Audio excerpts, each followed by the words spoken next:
Our Christmas story is the story of God keeping God's promises. When times were hard and hope seemed very distant, God again stepped into history and made a saving change. Mary's story is our story.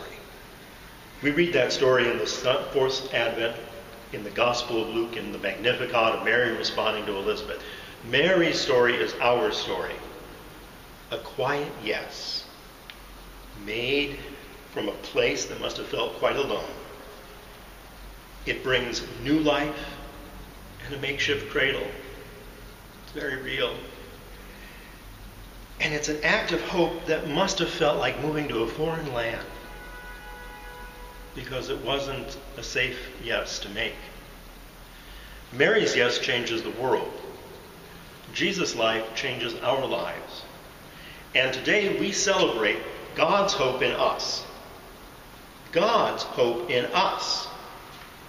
Now, this is why Newtown, Connecticut is so painful and we grieve so deeply.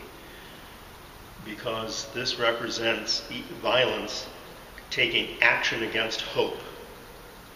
And hope in Newtown is embodied, like the Christ child, in 6- and 7-year-olds and some heroic teachers.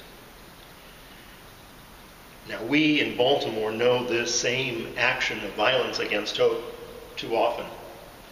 In the cathedral community of the Incarnation, we light a candle every time a child is murdered in the streets of Baltimore. We light a candle as an action of hope against violence. We rekindle within ourselves the power of God's hope in us.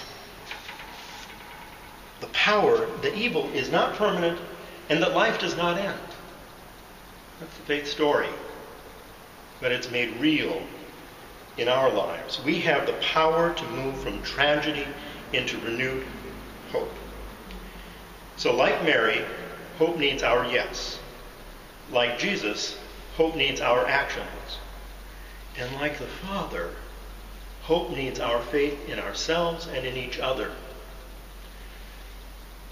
I pray you a renewed sense of the Christmas joy in your hearts.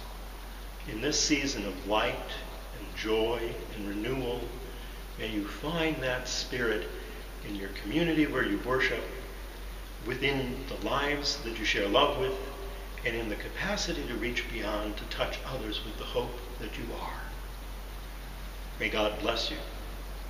May God keep you, and may God gently carry you in the palm